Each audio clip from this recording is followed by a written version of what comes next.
Bom dia a todos. Que a paz do Divino Mestre Jesus esteja nos nossos corações agora e sempre. Hoje nós temos a presença aqui do nosso querido amigo de Resende, Maurício, lá da Cruzada dos Militares. Até brincava com ele, né, quando chegou aqui, eu falei, domingo de carnaval, né? Fizemos essa maldade com ele, tirar ele de Resende, mas ele aceitou o nosso convite de bom grado, está aqui mais uma vez com a gente, já esteve aqui ano passado. E vai nos falar sobre o ponto de vista, está no capítulo 2 do Evangelho segundo o Espiritismo. Antes de passar a palavra para ele como de praxe, a leitura de uma página do livro Pão Nosso, psicografia de Francisco Cândido Xavier, pelo Espírito Emmanuel. Na manhã de hoje, capítulo 72, ele até me dizia, né, tudo a ver com o tema de hoje. Aliás, as páginas nunca são por acaso, né, sempre tem alguma coincidência com o tema. O título é Contempla Mais Longe, uma fala de Jesus em Lucas, capítulo 6, versículo 38. Porque com a mesma medida com que medirdes, também vos medirão. Jesus em Lucas, né, como diz, capítulo 6, versículo 38. E aí Emmanuel comenta, para o esquimó, o céu é um continente de gelo, sustentado a focas. Para o selvagem da floresta, não há outro paraíso além da caça abundante. Para o homem de religião sectária, a glória de além-túmulo pertence exclusivamente a ele e aos que se lhes afeiçoam. Para o sábio, este mundo e os círculos celestiais que o rodeiam são pequeninos departamentos do universo. Transfere a observação para o teu campo de experiência diária e não ouvides que as situações externas serão retratadas em teu plano interior, segundo o material de reflexão que acolhes na consciência. Se perseverares na cólera, todas as forças em torno te parecerão iradas. Se preferes a tristeza, anotarás o desalento em cada trecho do caminho. Se duvidas de ti próprio, ninguém confia em teu esforço. Se te habituastes às perturbações, aos atritos, dificilmente saberás viver em paz contigo mesmo. Respirarás na zona superior ou inferior, torturada ou tranquila em que colocas a própria mente. E dentro da organização na qual te comprases, viverás com os gênios que invocas. Se te detens no repouso, poderás adquiri-lo em todos os tons e matizes. E se te fixares no trabalho, encontrarás 1000 recursos diferentes de servir. Em torno de teus passos, a paisagem que te abriga será sempre em tua apreciação aquilo que pensas dela. Porque com a mesma medida que aplicares à natureza, a obra viva de Deus, a natureza igualmente te medirá. Mais uma bela página humana, né, como todas, aliás, contempla mais longe. Como o Maurício também nos disse, dá a ver com o tema de hoje, né? Depende do nosso ponto de vista, depende de como nós vemos as coisas, depende de como elas se nos chegam à nossa mente, à nossa visão, à nossa evolução, porque cada um, claro, de acordo com a sua evolução espiritual, com o seu crescimento intelectual e tudo, observa às vezes o mesmo fato, a mesma coisa de uma maneira diferenciada do outro. Isso é natural num mundo igual ao nosso, de bastante diversidade, de bastante espíritos ainda em vários níveis evolutivos, mas, como ele fala aqui, né, cada um tem a sua observação de cada coisa e a gente precisa contemplar um pouco mais longe, acima disso. Como é que a gente consegue isso? A nossa visão um pouco mais espiritualizada, o nosso crescimento mais espiritual, que a gente consegue observar as coisas do ponto de vista mais evangélico, mais moral, mais cristão, mais de acordo com aquilo que Jesus espera de nós. Então não vamos estender muito na página não, para dar bastante tempo para o Maurício, mas essa é a mensagem da manhã de hoje, lembrando a vocês que nós estamos no primeiro domingo, né, de março, pós-aniversário da casa.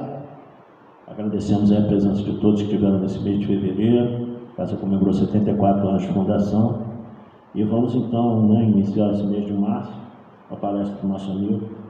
Jesus possa abençoá-lo através do seu mentor espiritual, a todos nós que estamos aqui no salão, que estamos acompanhando ao vivo hoje no Facebook, nesse domingo de carnaval, que o amor do Cristo possa se fazer presente em todos nós nesse momento. Nossa Mãe Maria Santíssima, também envolvo nosso irmão querido Maurício e a todos nós que aqui estamos, no seu manto de mãe, de amor e de bondade. Ave Maria, cheia de graças, o Senhor é convosco. Bendita sois vós entre as mulheres, que bendito é o fruto do vosso ventre, nasceu Jesus. Santa Maria, Mãe de Jesus, rogai a Deus por nós, pecadores, agora e na hora do nosso desenlace. E assim, com essa prece, então, nós damos por aberto a nossa manhã deste domingo.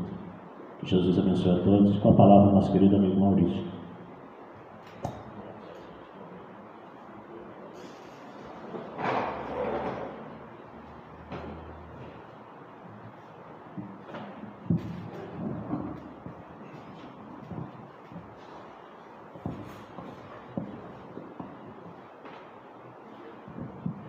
Bom dia. Gostaria de agradecer, primeiramente, a oportunidade e o convite de estarmos aqui mais uma vez, nessa casa de luz. Agradecer também a Deus, a Jesus. Agradecer também pela sugestão do tema, que sempre nos traz oportunidade de aprofundar o estudo do Evangelho com as contribuições da doutrina espírita. Deus, na sua infinita bondade e misericórdia, entendendo as nossas dificuldades, sempre traz revelações para nós. Essas revelações, elas nos ajudam a gente ampliar o nosso alcance, aquilo que a gente enxerga para frente, como que a gente vê a vida. E o próprio Mestre Jesus, ele veio para ampliar o nosso ponto de vista com relação às coisas da vida. E esse tema, ele é um tema muito oportuno e muito importante para os dias atuais que nós passamos. Momentos de muita dor, de muita tristeza, de muito sofrimento. Quando a gente abre os jornais, quando a gente vê os acontecimentos na sociedade, temos visto que pessoas têm passado por momentos de dificuldade, doenças psicológicas, muitos casos, aumentos de depressão, de pessoas que se intentam, que cometem o suicídio. E recentemente, uma notícia que saiu no jornal, uma mídia de referência, fala sobre um aumento da incidência de depressão e até mesmo de suicídio de padres. Inclusive, alguns conhecidos que vieram trazer a público esses momentos difíceis que estão passando. E, diante disso, a doutrina espírita e o Evangelho têm muito a nos ajudar e a contribuir nesse sentido. A dar sentido, a gente entender, a gente acertar o nosso ponto de vista para a gente buscar o sentido da vida. E esse tema, conforme o Robinson comentou, ele está baseado no Evangelho segundo o Espiritismo, no capítulo 2, o meu reino não é desse mundo. Tem um item 5, ponto de vista. E essa passagem, ela foi extraída de João, capítulo 18, naquela passagem em que Jesus foi trazido pelos judeus e pelos sacerdotes a Pôncio Pilatos para aquele julgamento. E nesse julgamento, em que Jesus estava diante do governador daquela região, da Judéia, que representava todo o poder político da região, era o representante de Roma ali na região, ele foi trazido sob a alegação de que Jesus era visto como o rei dos judeus. E ele pergunta para Jesus: tu és o rei dos judeus? E aí Jesus responde de forma resumida: o meu reino não é deste mundo. O meu reino não é deste mundo. E quando a gente começa a parar e refletir um pouco sobre o significado, sobre o que ele quis dizer com isso, a gente começa a ter um entendimento de quando ele fala assim, por exemplo, de rei, de reinado. O que é um rei? Só para a gente seguir uma linha de raciocínio. Está dando para ouvir bem aí atrás? O som está bom? Rei, a gente pode ter a interpretação que é aquele que é tido como soberano, aquele que referência naquilo que a gente faz. Por exemplo, a gente tem um rei Pelé, né? Ele foi a referência, foi uma pessoa que transformou, que estava acima dos demais naquilo que ele faz. Então, o reino que Jesus veio falar para ele não era um reino do ponto de vista material, aquilo que trazia uma ameaça tanto para Roma quanto para os sacerdotes. Jesus estava falando daquele reino sobre o âmbito moral, o reino daquilo que está associado não à vida material, mas à vida espiritual, aquilo que a gente carrega conosco. E um trecho que ele, na sequência desse diálogo, que a gente trouxe aqui para a gente refletir junto, eu vim ao mundo a fim de testemunhar a verdade. A gente sabe, tem certeza que Jesus, ele falou, eu e o Pai somos um. Quando ele diz isso, Jesus, ele vivencia os ensinamentos, e ele é o máximo que a gente pode refletir e entender de Deus. Fazendo uma analogia, quando Paulo, já no fim da sua jornada aqui na Terra, ele trouxe a seguinte citação: não sou eu mais que vive, mas o Cristo que vive em mim. Porque ele já vivenciava de forma, na essência daquilo que Jesus ensinava. Então, eles eram tidos como um, vamos dizer assim. E quando a gente fala em testemunhar, um termo muito usado no campo jurídico, é quando você presencia certo fato, quando você presencia certa situação. E Jesus, ele testemunha daquilo, das leis de Deus. Ele é o máximo que a gente pode perceber do que Deus tem a nos oferecer com relação ao caminho, com relação às coisas do Espírito imortal. E quando ele fala em verdade, ele está se referindo a Deus, as suas leis, a lei de justiça, amor e caridade. E aí, no livro Boa Nova, no capítulo 3, tem um trecho bastante interessante e oportuno também para a gente somar na nossa reflexão, que relata, por volta do início do ano 30 da era cristã, Jesus, antes de iniciar o seu trabalho junto aos apóstolos, naqueles momentos que antecederam o convite a Simão Pedro, ele, andando por Jerusalém, ele parou próximo a um templo suntuoso, erguido tanto pelos sacerdotes, pelo poder local, e ele começa a contemplar toda aquela construção monstruosa, e um dos sacerdotes que estavam lá foi atraído pelo magnetismo de Jesus e começou a traçar um diálogo. Esse sacerdote, inclusive chamado Hanan, ele foi um dos que participou do julgamento de Jesus mais para frente, alguns anos após. E nesse diálogo, ele pergunta para Jesus: Galileu, o que fazes aqui? E Jesus respondeu para ele: eu venho a Jerusalém para implantar o reino de Deus aqui nessa região, aqui no mundo. E ele começou a rir de uma forma desrespeitosa, começou a debochar, e ele falou: mas o que vem a ser esse reino? Jesus responde: esse reino é a obra divina no coração dos homens.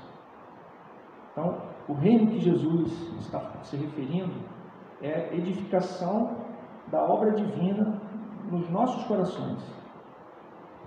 Nesse trecho, eu vim andando aqui no caminho aqui de Resende para cá, eu vim terminando de assistir uma palestra do Haroldo Dutra Dias, onde ele fez uma referência e relembrou uma passagem daquele livro Voltei, onde Frederico Figner foi um ex-presidente da Federação Espírita Brasileira, que tinha muitas posses, muita riqueza, e que ele construiu a sede da FEB, o parque gráfico, a sede da FEB também, ajudou com muitos recursos. E quando ele chegou no plano espiritual, ele chegou lá e quando ele viu, ele apesar de ser espírita por muito tempo, ele ainda percebeu que ele não emanava tanta luz quanto ele imaginava que emanaria. E num diálogo, né, que ele teve junto com Bezerra de Menezes, só para resumir, né, Bezerra de Menezes tentando orientar, consolá-lo, ele falou, mas ele questionando, né, mas eu ergui a sede, eu ergui o parque gráfico. Aí ele falou, meu irmão, ergueste muitas coisas. E o que você ergueu dentro de si?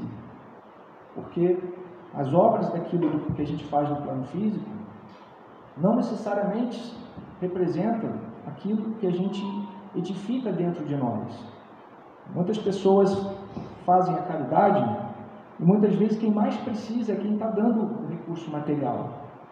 Porque muitas vezes a pessoa está dando, mas com aquele sentimento, a pessoa que está vendo na rua, toma e vai, se afasta.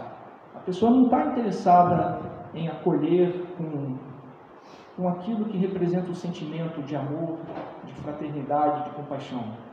Muitas vezes a pessoa dá, ou até mesmo para ter a consciência mais leve, sabe? Mas o como faz toda a diferença. Então, é nesse sentido que a gente está falando da edificação da obra divina no coração dos homens. Esse é o reino. E nesse quesito, Jesus, ele é o soberano. Ele é a nossa referência de edificação do reino de Deus dentro de nós. No livro A Caminho da Luz, Emmanuel, pela psicografia do Chico Xavier, Emmanuel nos orienta que Jesus foi designado dentre um grupo de espíritos crísticos puros das regiões celestes para ser o governador espiritual da Terra. Então, dessa forma, a gente pode enxergar também, sob esse ponto de vista, como o soberano, como o rei, ou seja, aquele que tem a maior envergadura moral para nos ajudar na nossa caminhada, na nossa vida, como espírito imortal que somos. Seguindo aqui, lá no Evangelho segundo o Espiritismo, Kardec faz uma citação que diz o seguinte: com efeito, sem a vida futura, nenhuma razão de ser teria a maior parte dos seus preceitos morais. Jesus, como ele mesmo falou, ele disse, né? As minhas palavras são palavras de vida eterna. Não eram palavras para aquelas pessoas que estavam naquele local, seja para os discípulos, sejam para aqueles que seriam eventualmente privilegiados por ter tido contato com o Mestre. Não, o Mestre deixou para todos nós mensagens que para toda a posteridade, seja no mundo material, mas principalmente para os espíritos imortais que teriam acesso às suas orientações. Então nós precisamos olhar, do ponto de vista, ele nos incita a gente pensar como espíritos imortais. E os ensinamentos de Jesus é um desafio para todos nós, e e ainda será por muito tempo o desafio daqueles demais segmentos cristãos que têm muita dificuldade de enxergar a vida após a vida material. E aí, só para relembrar também, para ajudar na nossa introdução, aquele momento que é tido como o sermão do cenáculo, que é aquele último momento em que Jesus se reúne com os discípulos. Então, vocês conseguem imaginar aquele último momento, o quão especial era? E nesse momento, Jesus traz diversos ensinos, orientações. Ele traz palavras de esperança. Ele fala que vai para um lugar, que vai preparar um lugar. Mas, para o nosso estudo de hoje, um dos pontos para a gente refletir junto ainda tenho muitas coisas para vos dizer, mas não podeis carregar agora. O que ele quis dizer com isso? Que a nossa capacidade de entender a vida futura e o que acontece após, né, a passagem na vida material, se hoje muitas pessoas ainda têm dificuldade, imagina naquela época. Existe uma passagem também muito conhecida, que é aquele diálogo que Jesus teve com Nicodemos.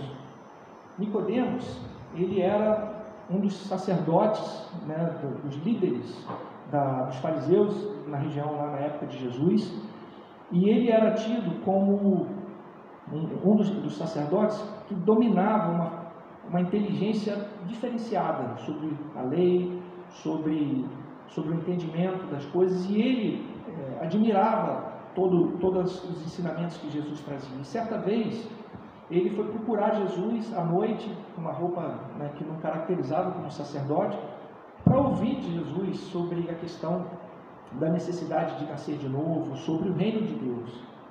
E Jesus veio falar para ele, né, falar sobre a necessidade de nascer de novo, não deixando dúvidas para nós, especialmente para nós espíritas, que ele se referia à questão da reencarnação.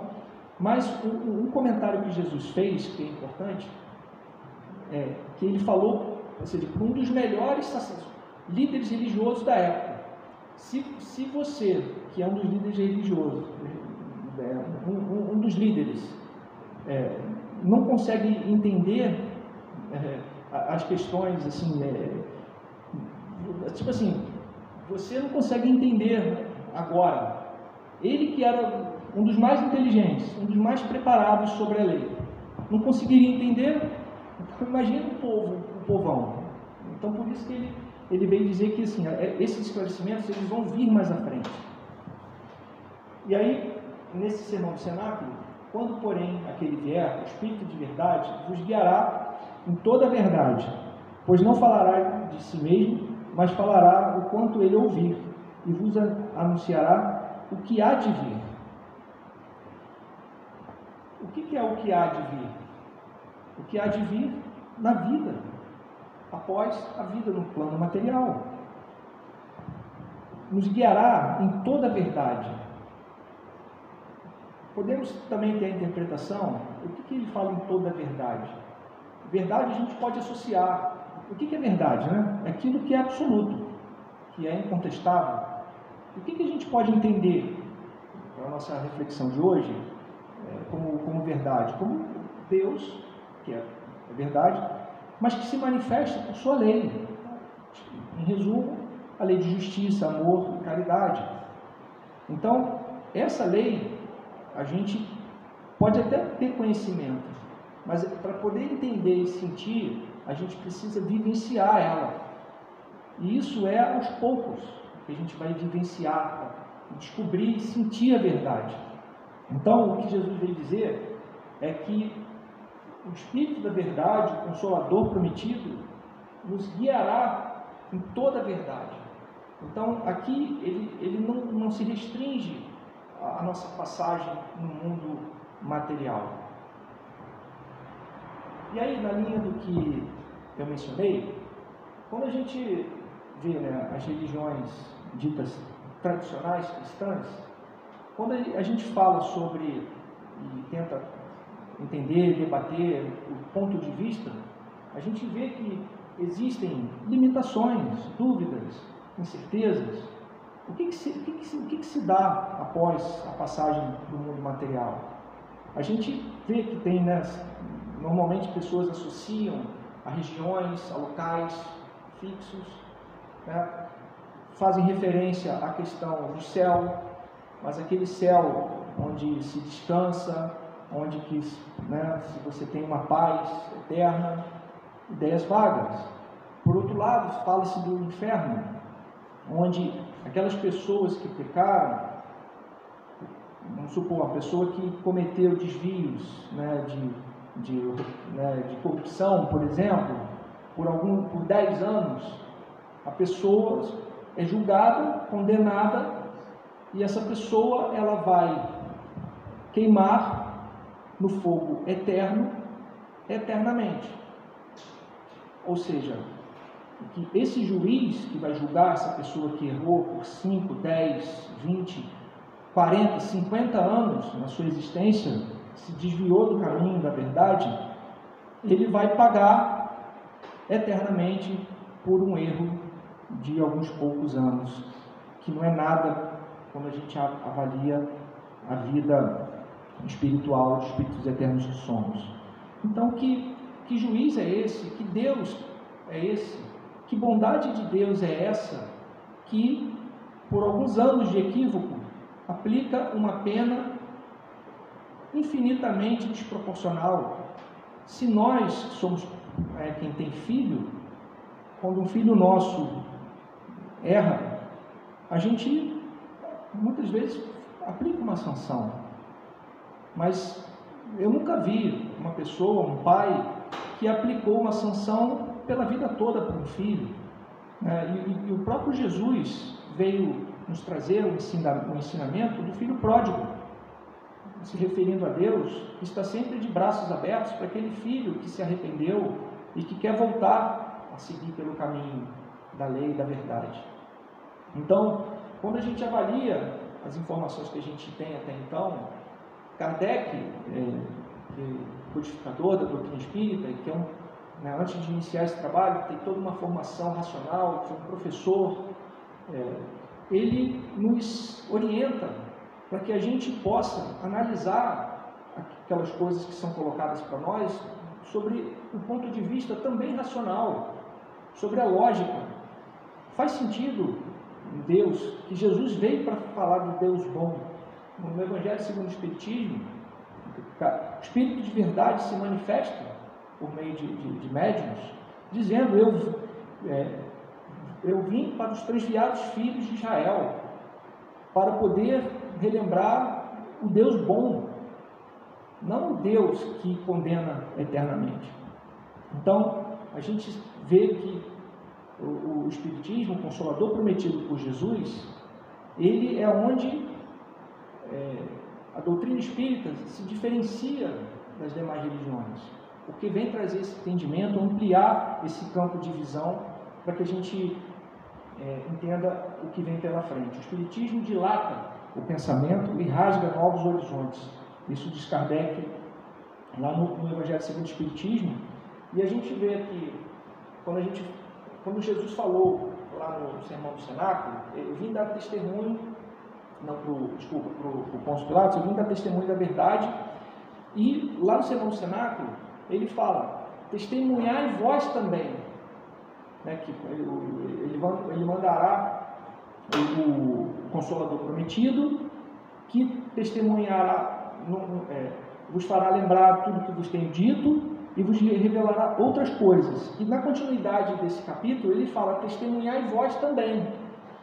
Então, quando a gente fala testemunhai vós também, a gente vê os espíritos superiores, aqueles irmãos que já se encontram no plano espiritual, que voltam, que escreveram livros. Nós vamos ver na sequência aqui algumas citações que vêm nos ajudar a enxergar melhor o que está adiante, para nos ajudar.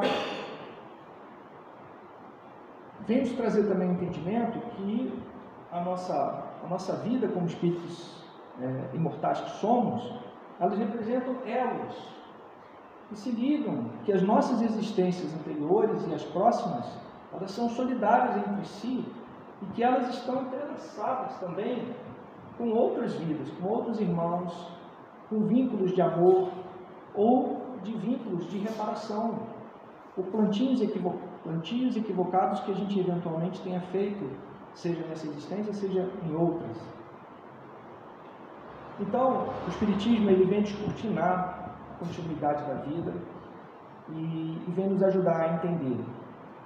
Esse entendimento, existe muita dificuldade em cima disso, mesmo nos dias atuais, e isso é normal, porque os próprios discípulos, após a crucificação do Mestre, eles ficaram desalentados, desorientados, eles cambalearam.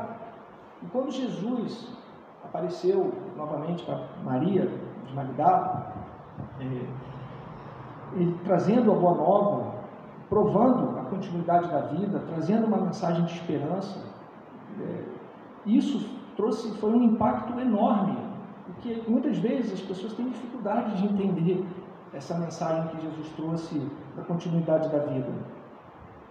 Então, a gente enxergar o Espiritismo, o Consolador prometido, ele nos ajuda a enxergar uma nova ética relacional.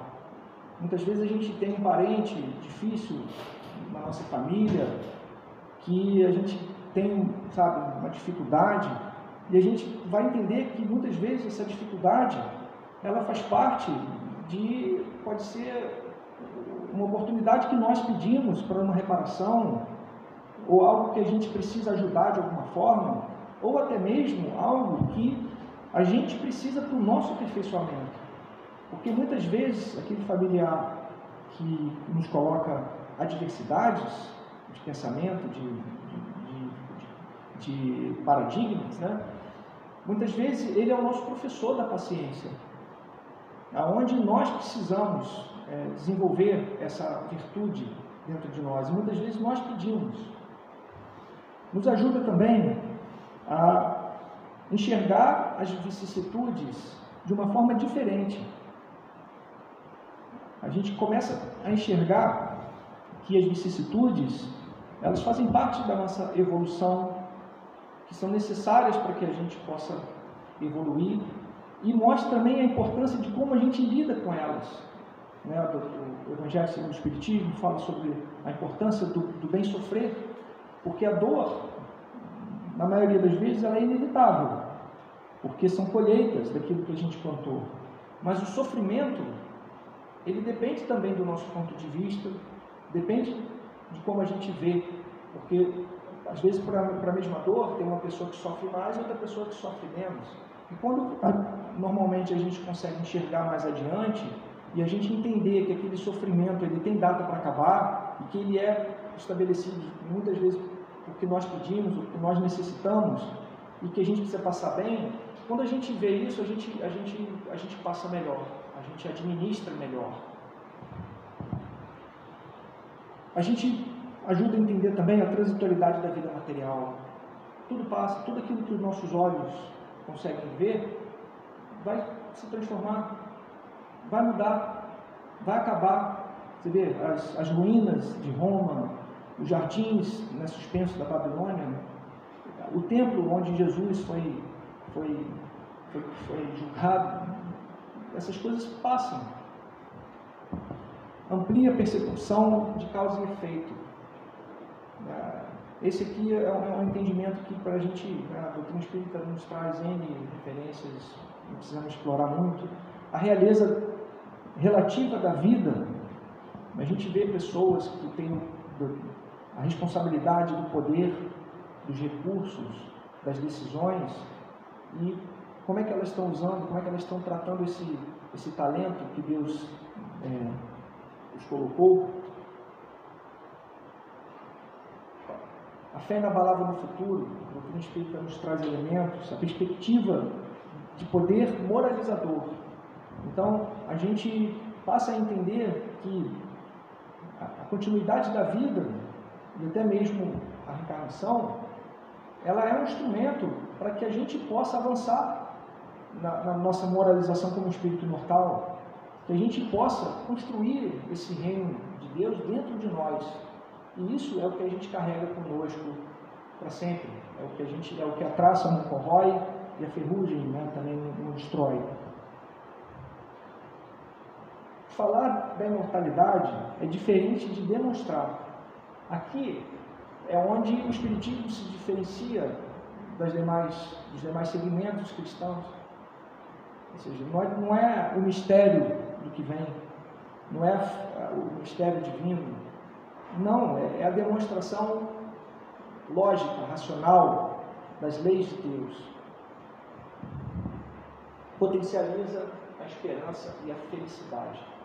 Kardec pergunta aos espíritos superiores do Livro dos Espíritos qual é a medida comum de felicidade, porque a felicidade pode ser relativa, dependendo de cada pessoa.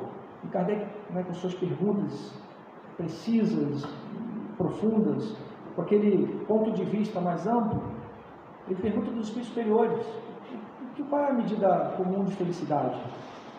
Para a vida material, a posse do necessário.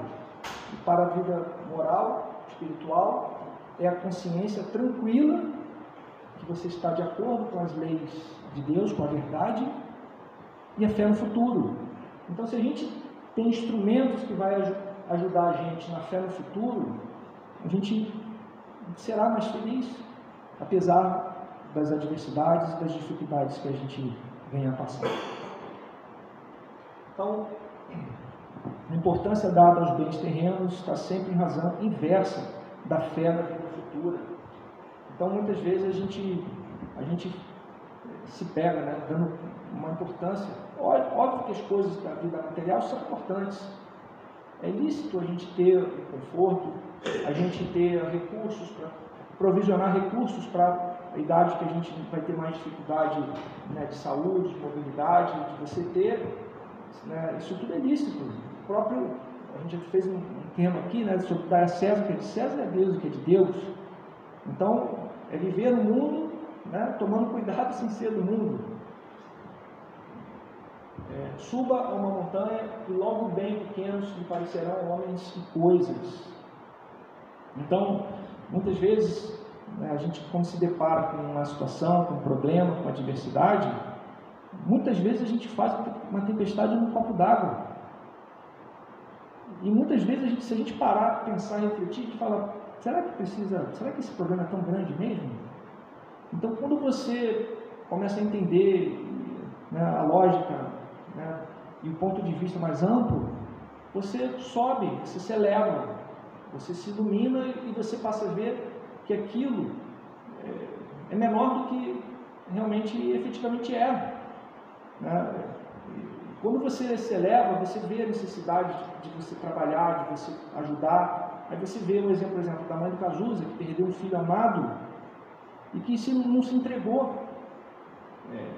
E ela começou a trabalhar para ajudar outras pessoas, para estabelecer uma ONG, para ajudar pessoas que necessitavam, e continua vivendo, né? Porque Emmanuel nos esclarece, vida é movimento, é doação, é alegria, e morte não é a morte do corpo físico, Emmanuel nos esclarece. Morte é inércia, é tristeza, é desalento. Então, Jesus veio falar ampliar a nossa percepção, nosso ponto de vista sobre a relatividade de morte e vida. Né? E, por outro lado, teve a esposa do Erasmo Carlos, que me chamou muito, me marcou. Ela falou assim, o meu amor transcendeu, mas quem morreu fui eu, que fiquei aqui. Inércia, tristeza, desalento. Então, a doutrina espírita nos ajuda a enxergar, nos convida a subir para a gente poder ficar vacinado contra essas situações que vêm abalando, que vêm trazendo depressão, tristeza, ideias, né, de suicídio e perda de sentido da vida. E aí, na passagem do Evangelho segundo o Espiritismo, a gente começa a ver as contribuições da doutrina espírita, aonde trouxe um testemunho, né? Lembrando que a gente falou, testemunhai vós também. Então Jesus falou, vocês que aprenderam a lição, podem testemunhar, testemunhem dessa vida. E aí, por meio de médium, lá em Havre, em 1863, uma rainha de França, quando chegou no plano espiritual, que trouxe eu comigo da minha realeza terrena? Nada, absolutamente nada. E hoje, nas reuniões mediúnicas, que a gente tem a oportunidade de ajudar, de acolher, de orientar irmãos que chegam no plano espiritual, mesmo após 2000 anos da vinda do Cristo, em situações que a gente pode, palavras de Emmanuel, né, que ele falou que eu não me esqueci o termo, né? Mendigos de luz. Né? Recentemente, na reunião mediúnica, a gente atendeu uma pessoa que direcionou a vida, focou a vida dele em investimentos, acumulou muito dinheiro, e foi comovente, né, o testemunho e a pessoa caindo em si, dizendo, por que eu não ajudei ninguém, não fiz nada, eu só queria acumular, eu só queria investir mais, ganhar mais, ser mais, e isso são coisas que no dia a dia a gente precisa usar isso para a gente aprender e não errar coisas que são evitáveis. Aquele que se identifica com a vida futura assemelha-se ao rico que perde sem noção uma pequena soma, diz Kardec. Aqueles cujos pensamentos se concentram na vida terrestre assemelha-se ao pobre que perde tudo o que possui e se desespera. Essas são as referências que a gente precisa ter. Isso nos ajuda. Quantas pessoas que se desesperam, que tiram a própria vida, com um revés material.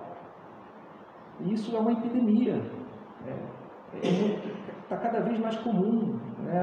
Um parente de uma companheira nossa lá da Cruzada, há 2 semanas atrás, saiu na mídia, tirou a própria vida. Tirou a própria vida. Então, essas situações elas estão muito próximas de nós. Então, muitas vezes, nós podemos estar passando por momentos difíceis, podemos passar amanhã, mas também o importante é que a gente, com esse pouquinho que a gente estuda, que a doutrina espírita nos permite, a gente ter acesso, que a gente consegue trocar entre nós, essa fagulhinha de luz, ela pode fazer toda a diferença quando a providência divina colocar no nosso caminho, ou direcionar para nós, para que a gente possa orientar, para que a gente possa ajudar. Porque Jesus, ele conta com todos nós.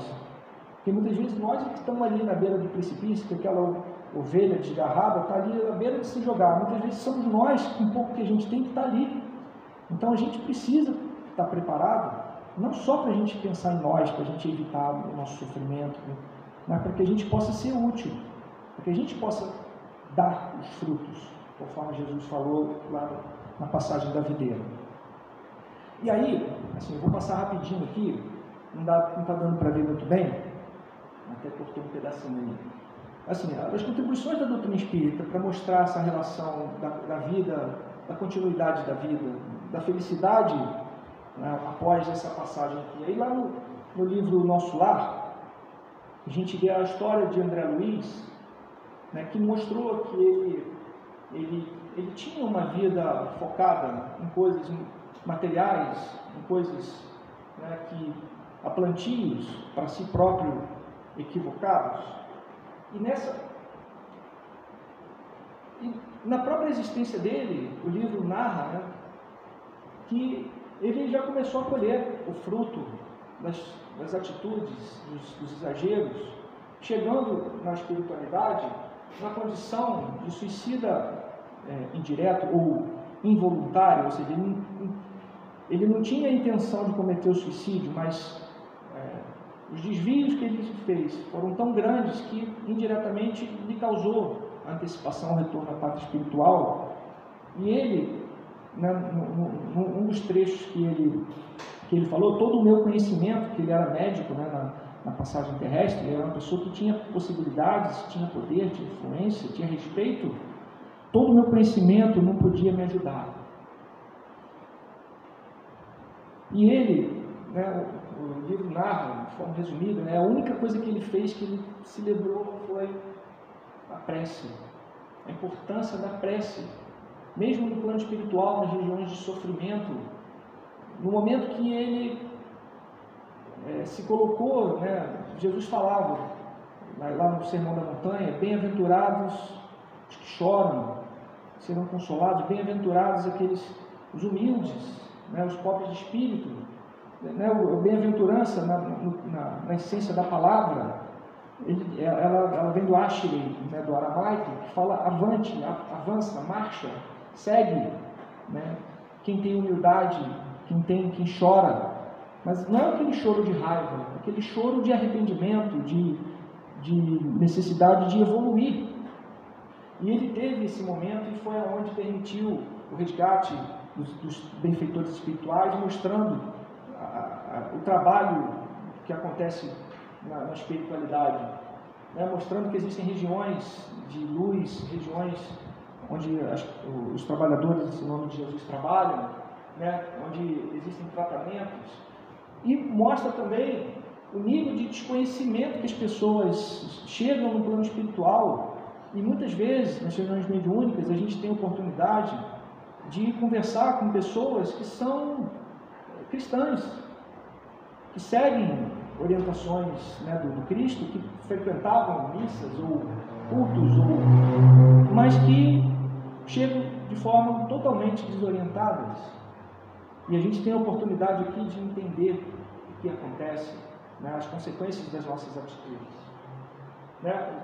Aí mostra também a necessidade da gente aprender, né, quando da reclamação, que André Luiz começou a reclamar. Não, mas o que eu estou fazendo aqui? Por quê? Não sei o quê. Começou a ser inconveniente, perturbar as outras pessoas que eram atendidas nesse hospital. Aí Lísias, que estava ajudando ele lá, pediu para ele botar água na boca e segurar a água na boca. Segura esse remédio aí, mantém ele na boca para poder segurar. Ou seja, pedindo para que ele falasse menos, reclamasse menos, né, e esperasse o tempo passar, né? Esse remédio aqui, muitas vezes a gente precisa desse remédio também aqui, né? Não precisamos chegar lá quando a gente está nervoso, quando a gente está em casa, quando aquele nosso professor de paciência, né, tende a nos trazer uma oportunidade de aprendizado. E aí o Clarencio, né, o orientador, falando: poderia imaginar, André Luiz, que raiva, ódio e egoísmo fariam parte de um diagnóstico de uma doença? Né? Então, todas essas coisas que são do coração, de quando a gente não edifica o reino de Deus dentro de nós, isso é motivo de sofrimento, de doenças psicológicas, psíquicas, psicossomáticas, que a gente carrega no nosso corpo espiritual. E aí a oportunidade de ter contato com entidades venerandas no plano espiritual, que trazem esclarecimentos, né? Aqui a veneranda, o bem que fazemos, é nosso advogado em toda parte. Então, todo aquele bem que a gente faz, ele vai nos ajudar, inclusive, na continuidade da vida, nos incitando a oportunidade da gente trabalhar, da gente, um pouco que a gente sabe, que a gente tem, da gente fazer. Todo mundo tem a oportunidade de trabalhar, de ajudar, de fazer o bem. No livro Paulo Estevão, também é interessante a gente refletir. Paulo, apesar de todos os desvios, né, perante a lei que ele teve, os equívocos, né, ele era um perseguidor de cristãos, né, e ele, quando começou a fundar os núcleos cristãos por várias cidades, chegou num determinado momento que ele não conseguia mais atender os pedidos de ajuda, de visita, as orientações, e ele, numa atitude de angústia, de inquietação, ele faz uma prece. Ele sente a presença de Jesus e de Estevão, que, apesar de ter sido, de ter sua desencarnação provocada por próprio Saulo de Tarso, dando um exemplo de amor, começou a ajudar Paulo nessa situação. Aqui cortou um pedacinho, mas eu vou ler. E aí Jesus, né, fala para Paulo: não te atormentes com as necessidades do serviço, não te faltará ajuda, poderás atender essas comunidades por meio de cartas, e Estevão do Aravante vai te ajudar, vai te orientar nessa tarefa. Então, quando a gente está focado no bem, em edificar esse reino de Deus nos nossos corações e demais, não falta o amparo da espiritualidade benfeitora, e que hoje a gente pode ser ajudado, amanhã, quem sabe, a gente pode ajudar outras pessoas também lá no plano espiritual. Poderás resolver o problema, escrever a todos os irmãos em meu nome. É aqui que nasceram as cartas de Paulo, mostrando também, né, que o devotado trabalhador do Evangelho reconheceu as maravilhas que Deus reserva aos seus cooperadores num mundo cheio de sombras, mostrando a possibilidade de reencontro com aquelas pessoas que a gente ama, de reencontro com aquelas pessoas que a gente teve a oportunidade de ajudar enquanto estávamos aqui no mundo material. Por outro lado, quando a gente prejudica alguém, da mesma forma, a lei é a mesma, a gente vai encontrar com aquelas pessoas que a gente prejudicou. Certamente isso vai causar para a gente motivo de angústia, de dor e de sofrimento. Aqui na passagem do livro Boa Nova, bem rapidinho, Bartolomeu era um dos discípulos, um dos 12, e ele vivia acabunhado, ele vivia triste, isolado, e certa vez, quando eles estavam na casa de Simão Pedro, Jesus viu que Bartolomeu estava cabisbaixo, e ele se aproximou e traçou um diálogo com Bartolomeu. Bartolomeu, em resumo, dizendo: mestre, eu tenho sofrido tanto eu não saberia explicar o porquê das minhas tristezas, das minhas amarguras. Enfim, ele falou, eu sei que você veio para edificar o reino de Deus, mas está tão difícil, tanta dificuldade no comércio, na família, nos amigos, na comunidade. Ele estava cambaleante diante dessas adversidades. E aí Jesus veio falar, se já não tive a ocasião de ensinar o meu reino, se já tive a ocasião de ensinar que o meu reino ainda não é desse mundo, isso não quer dizer que eu desdenhe o trabalho de estendê-lo um dia aos corações que morejam na terra. Achas, então, que eu teria vindo a este mundo sem essa certeza consoladora? O Evangelho terá de florescer, primeiramente, na alma das criaturas, antes de frutificar para o espírito dos povos. Mas vem de meu Pai, cheio de fortaleza e confiança, e a minha mensagem há de proporcionar grande júbilo a quantos a receberem de coração. Então, tanto na época de Pilatos, né, o reino de Jesus ainda não estava, aquele mundo não era um mundo ainda onde os povos, o povo da região, daquela época, tinha já edificado nos corações o reino de Deus. A gente sabe que o nosso planeta está num mundo em transição, caminhando, né, de mundo de provas e expiações para um mundo de regeneração, né, e que um dia, né, ele fala que um dia a gente vai evoluir, né, mas primeiro terá que florescer na alma das criaturas. E aí, eis porque todo discípulo do Evangelho tem de ser um semeador de paz e de alegria. Aqui é um ponto importante para a gente pensar também, porque nos tempos atuais a gente é bombardeado por notícias tristes, por situações que nos convidam a gente semear a desarmonia, o desalento. Vamos falar, óbvio que não vou entrar aqui em questões políticas, filosóficas, mas olha o que aconteceu recentemente no nosso país, que é a pátria do Evangelho. Pessoas quebrando relacionamentos afetivos por discussões de política. Né? Saiu uma pesquisa que 70% dos entrevistados se afastaram de pessoas próximas por discussões de política. Então, muitas vezes a gente vê, viu o que o fulano fez do Supremo, que não sei o quê, ou o que o governante... E as pessoas usam os WhatsApp, não sei o quê, para mandar notícia para ir na contramão de semear paz e alegria. Então, nós precisamos estar atentos a essas situações que são nas pequenas coisas do dia a dia. Qual é o nosso papel? Nós precisamos ajudar a fazer aquilo que Jesus fez, estabelecer o reino de Deus dentro das pessoas, semeando paz e alegria. Continuando, né, Jesus veio nos falar, os olhos são a candeia do corpo, se seus olhos forem bons, todo o seu corpo está cheio de luz. Será que a gente está olhando o copo meio cheio, meio vazio? O ponto de vista, ele nos convida a gente olhar, né, às vezes um irmão que cometeu um crime, como um irmão que precisa de ajuda.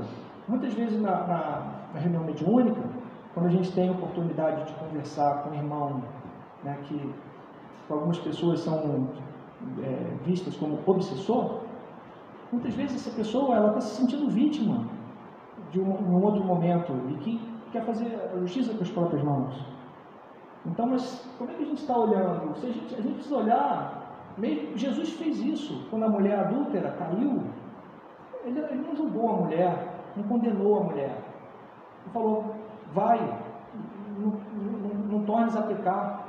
E essa mulher, a gente vê a história dela, que a doutrina espírita nos dá a oportunidade de entender, ela começou a trabalhar, ela começou a trabalhar tipo uma casa do caminho, para ajudar as pessoas, ela se transformou com equívoco. Então, é a forma como a gente olha, muitas vezes até mesmo o próprio criminoso, que é um irmão nosso, desviado do caminho, que a gente precisa, na medida das possibilidades, ajudar.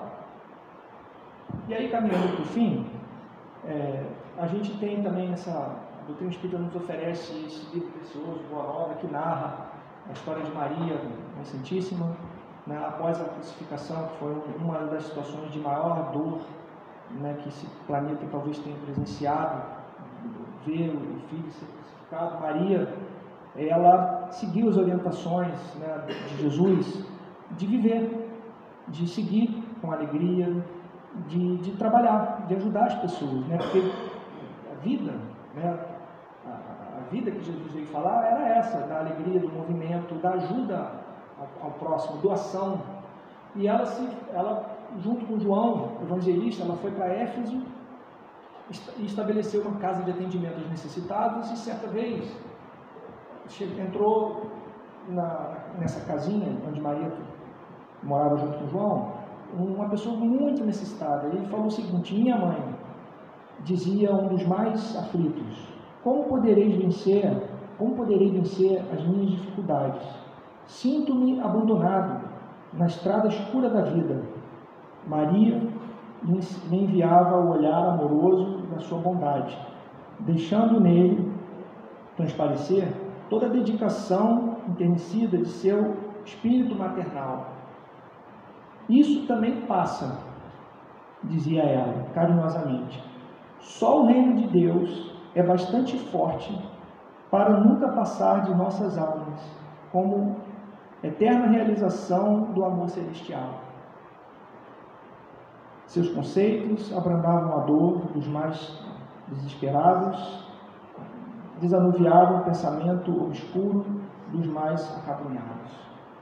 Então, esse é o reino que Jesus falou, e que Maria, em sintonia com Deus, com as palavras de Jesus, veio nos trazer e nos relembrar, porque as dificuldades que a gente passa por aqui, isso elas vão passar, mas o importante é a construção do reino de Deus dentro de nós. Esse é o ponto de vista. E para finalizar, essa passagem aqui do cego de Jericó, que é sempre bom a gente trazer e relembrar, esse cego Bartimeu, ele ficava à margem do caminho. E quando ele soube que Jesus estava próximo, nas localidades, ele começou a gritar: Jesus, filho de Davi, tenha dó de mim, me ajuda. Ele começou a gritar, as pessoas não param de gritar. E ele manteve, começou a gritar mais alto, e Jesus pediu para chamar ele. Foi tocado pelaquela vontade dele, pelo ímpeto que ele tinha, aquele cego que muitos anos estava lá na margem do caminho. E quando Jesus falou: vinde a mim, ele se levantou, jogou a capa fora e foi em direção do mestre. E ao se deparar com o mestre perguntou: o que queres que eu te faça? E ele falou: que eu veja. Jesus falou: vai, a tua fé te curou. Ele queria ver, ele queria enxergar, ele queria ampliar o ponto de vista. E Jesus consegue sondar a intenção, aquilo que está no coração de cada um. Percebeu a intenção, e ele falou que a fé, quantas vezes ele falou que a tua fé te curou, que essa fé no futuro, essa fé na bondade e na misericórdia de Deus. E a partir dessa situação, esse cego, ele passou a caminhar com Jesus pelo caminho. Quantas pessoas que já foram ajudadas por Jesus, que já foram auxiliadas pela providência divina, e que não seguiram, não continuaram pelo caminho, conforme o cego fez, que tornaram a pecar. A mulher adúltera, que muitos julgaram, ela não tornou a pecar, ela seguiu pelo caminho também, e encontrou, consolidou o reino de Deus no coração, naquela rocha.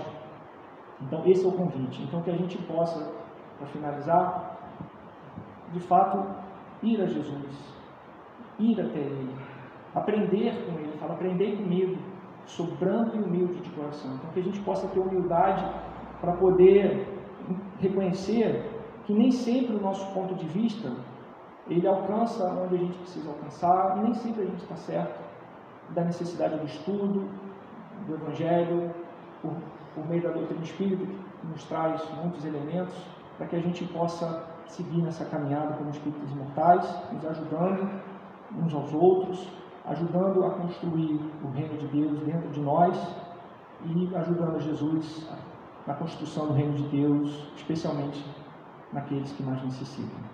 Gostaria de agradecer a oportunidade, o convite, É uma alegria muito grande estar aqui, que a gente possa ter outras oportunidades de dividir essas reflexões sobre o ensinamento do Cristo. Muito obrigado.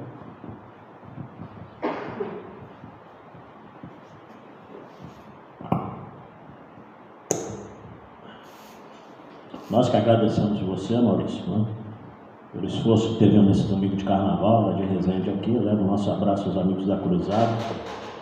Além de ser uma semana um pouco complicada, né, que a gente entende até que as pessoas descansem, viajem, principalmente quem trabalha, a gente compreende isso. Nós temos a concorrência da Comércio, né, dos jovens, e do ENEF, do Encontro da Família Espírita. Um polo está acontecendo no Caminho da Luz. Então, realmente fica bastante dividido. Mas agradecendo vocês que resolveram, estão aqui presentes, resolveram pular o carnaval aqui dentro, né? Aqueles que estão nos assistindo aí pelas mídias. Mas é isso aí. Eu até lá atrás estava vendo uma mensagem, o A Caminho da Luz informando que durante a semana do carnaval as palestras ocorreram normalmente. Isso para mim eu acho que, né, eu acho até desnecessário, porque as casas espíritas têm que funcionar em todas as épocas, independente de época que seja. O hospital, né, o Maurício está falando aqui. Porque, por exemplo, infelizmente, a gente não tem nada com a casa de ninguém, mas também já vi casas que estão fechando durante a semana de carnaval, só reabrem na outra. A gente consegue entender muito bem isso, não? Porque tem as pessoas que estão aqui encarnadas que têm necessidade de estar no centro. E os espíritos, como é que ficam nessa situação, né? Exatamente numa época complicada, em que a gente sabe que, né, problemas aí de desequilíbrios morais, emocionais, tem uma crescente nessas festas. Algumas casas fecham, mas, né, estamos aqui para criticar ninguém. A EDAC nunca fechou e não fechará de forma nenhuma durante esses eventos, porque a gente tem que seguir a nossa vida. Quarta-feira que vem, nós temos a presença do João Carlos, que já foi um frequentador dessa casa e trabalhador aqui há muitos anos atrás, que vai nos falar sobre muitas moradas na casa de meu pai. Dando sequência, o Maurício acabou de falar do capítulo 2, um item, o João vai entrar no capítulo 3. Lembrando a vocês que depois do passo tem aquele cafezinho, chá fraterno lá fora, tradicional de todos os domingos. Aqueles que tiverem necessidade, passem a guarda no salão.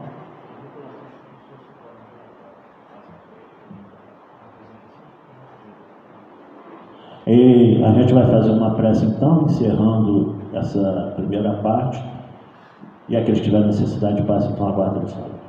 Então vamos agradecer a Deus as oportunidades de estarmos aqui nessa manhã de carnaval, de domingo, na nossa querida Casa Espírita, aprendendo um pouco mais. Agradecer ao Maurício pelo brilhante tema da manhã de hoje, que ele possa mais uma vez, como eu disse há pouco, levar o nosso abraço aos nossos amigos de Resende lá da Cruzada.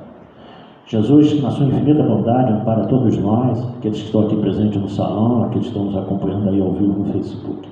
Pai nosso que está no céu, santificado seja o vosso nome, venha a nós o vosso reino, seja feita a vossa vontade, assim na terra como nos céus. O pão nosso de cada dia nos dai hoje, perdoai as nossas ofensas, assim como nós perdoamos a quem nos tem ofendido. Não nos deixeis cair nas tentações do caminho, mas livrai-nos de todo o mal, que são teus o reino, o poder e a glória para todos sempre.